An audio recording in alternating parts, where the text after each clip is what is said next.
I'm afraid it's no surprise to us. We have been aware of the situation not for weeks but for months really, and we were hopeful that back in January when the UK government said that they would be looking at the various tax situation and there might be a reduction and there could be a loan going to Flybe. We were very hopeful that maybe that would resolve the problem, but we remained very, very cautious. And of course, with the arrival of the coronavirus, we knew that bookings would drop dramatically, and an airline that has debt and an airline obviously that's been struggling, they lose their cash flow virtually overnight, and there was only one real sort of conclusion to the whole situation. So this really is no surprise to us. In terms of the business that you do, to what percentage of people on the island are actually going to be impacted by Flybe not being available anymore? Well, the two busiest routes obviously are Manchester and Liverpool, and whether that's from a business point of view or a leisure point of view, connecting with holiday flights, connecting with business flights out of those destinations. So this is a major, major impact for the Isle of Man. And I think we've had lots of storms over the winter, and they've all been named various names, and I think they should name this one perfect, because it is the perfect storm for the Isle of Man, with the coronavirus and now the failure of Flybe. It is catastrophic for the Isle of Man, and we now need our government to step in and find solutions and offer alternatives and encourage airlines to come into the Isle of Man very, very, very quickly. I'm surprised there's actually not airlines flying from the Isle of Man this morning, because really there should have been a contingency plan. What about that contingency plan then? How quickly could an alternative airline be found? Well, I mean, there's lots of aircraft, particularly now, because coronavirus has been with us now for quite a number of weeks.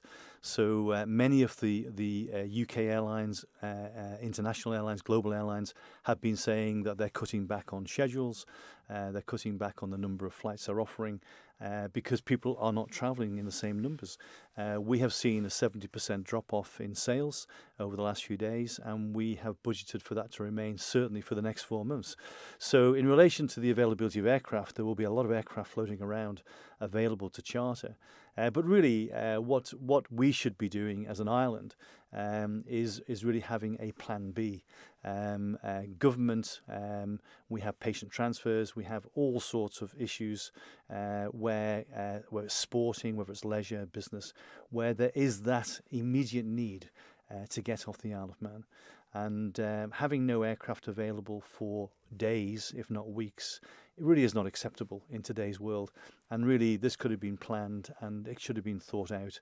And we should have aeroplanes flying this morning from our airport. Well, in terms of the patient transfers you mentioned there, that's something you deal with. How big an impact is that going to have? I think it's very difficult for me to talk about that sort of situation, but yes, we do deal with patient transfer, and it is obviously a vital service for the Isle of Man, and something needs to be done very, very quickly. There will be patients that need to get to Liverpool and Manchester and other parts of the UK for medical treatment or consultation, and this will be a major problem. We're talking about hundreds of people a week that fly off the Isle of Man. So there is a requirement there, and that is very immediate. This weekend we've got rugby trips, we've got hockey trips, we've got all sorts of netball, we've got all sorts of groups going off the Isle of Man that are now having to look at alternative ways of getting off the island. And really what we're left with pretty much is the boat. And that will fill up fairly quickly. So the next week is going to be a very, very difficult period for travelling to and from the Isle of Man. You mentioned a moment ago you've seen a 70% drop in bookings, perhaps mainly due to the coronavirus. Is this something you think we could see other airlines as well also coming into difficulties because of this situation? Very much so, but not just airlines. This is going to affect, if you can imagine London, I would imagine 1 million Chinese tourists come into London every year. That's 20,000 tourists a week that aren't going to be coming into London. So if you can imagine most major cities globally where people are travelling less, and in large numbers, there are lots of people not travelling, whether it's for business or for leisure. So this is a global problem, not just for the Isle of Man, but the Isle of Man will also get hit.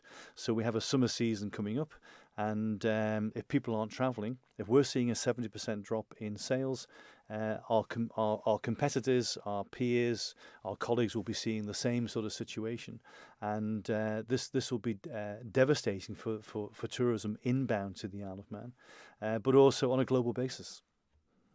What advice would you give to any of your customers or anyone else thinking about travelling? What advice would you give to them if they've been affected, they've had a Flybe booking? Well, I think for our customers, we're now obviously in touch with all our clients.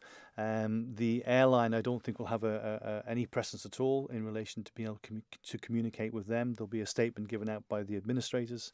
But certainly from our own point of view, and I'm sure the other agents on the Isle of Man, it'll be contact your travel agent, and obviously we will look at alternatives.